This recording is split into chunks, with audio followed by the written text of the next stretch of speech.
আমার জানা মতে ভিতরে ভিতরে মতলবের ভিতরে প্রচুর অপরাধ ঢুকছে, প্রচুর অপরাধ হয়। মাদকের একসময় ব্যাপক ব্যবহার ছিল, খুন খারাপি পর্যন্ত হয়েছে, মেয়েদের মধ্যে নির্যাতন হয়েছে। এগুলি কিন্তু মতলবের ভিতরে আছে, শুনলে কষ্ট হয়, কিন্তু ভিতরে ভিতরে কি আছে নাকি নাই? এটাকে কখন আপনারা রক্ষা করবেন? আপনারা গার্জিয়ান হিসাবে যে যে পর্যায়ে আছেন, দাদা আছেন, বাবা আছেন, চাচা আছেন, ভাই আছে, বড়, আপনাদের কাজ হবে সন্তানকে সর্ব অবস্থায় মাদকের ড্রাগদের এই সমস্যা থেকে তাদেরকে সুরক্ষা দেওয়া। মোবাইলের আজকাল ব্যাপক মোবাইল, বাবার মাসের রুজি নেই 10,000 টাকা, ছেলে হাতে 20,000 টাকার মোবাইল আছে নাকি নাই? মোবাইল দিতে হবে, নাহলে কিন্তু এগুলো বললাম হয়ে দিলাম আপনারে করে এরকম নাকি? এদেরকে সবাই বুঝে নিবৃত রাখেন। এই মোবাইলটাও আমাদের সন্তানদের বিচ্যুত হওয়ার কারণ ঘটে। শুধু মোবাইলের কারণে, একটা মোবাইলের কারণে খুন খারাপি হচ্ছে, প্রচুর খুন খারাপি হচ্ছে, এবং যারা খুন করতেছে বা খুনের শিকার হচ্ছে এরা কিন্তু অধিকাংশ গরিব মানুষ। অতএব এখানে আপনাদের অনেক ভূমিকা আছে সমাজ রক্ষাতে, নিজেদের পরিবার রক্ষাতে, এবং এই ভবিষ্যৎকে রক্ষা করা। সুজাতপুরের প্রত্যেকটা মানুষের কাছে আমি রেডি। এখানে আমি থেকেছি, এখানে লেখাপড়া করেছি, চলাফেরা করেছি, মাঠে খেলেছি।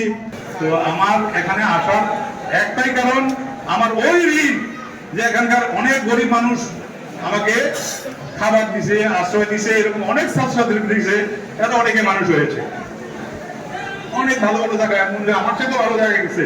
তো যদি গিয়ে থাকে এবং ভবিষ্যতে এখন যারা আছে এরা তো আরো ভালো জায়গায় যাবে, ওরা দেখতেছে তাদেরই সহপাঠী ভাই বোন এরা অনেক ভালো ভালো জায়গায় গেছে। আমি যেখানে বসতে না পারছি তারা তো এখান থেকে শুরু করবে, আরো উপরে চলে যাবে।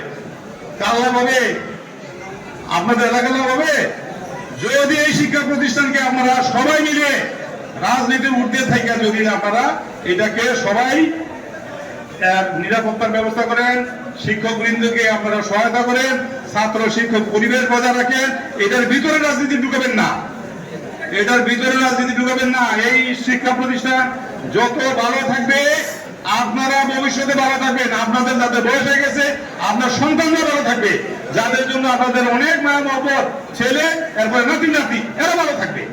আপনার একটা মেয়ে শিক্ষিত হবে, ভালো বিয়ে হবে, একটা ছেলে শিক্ষিত হবে, আজকে চাকরি লাগে না। শিক্ষিত ছেলেরা নানান প্রযুক্তি আছে, শিক্ষিত ছেলেরা বিদেশ থেকে প্রচুর রুজি করে, আল্লাহ তাআলা আমাকে অনেক দেশে নিয়েছে, আমি দেখেছি। এই চাকরি লাগে না, চাকরির অপেক্ষা করা লাগে না, এই লেখাপড়ার সুযোগটা আপনারা করে দিবেন।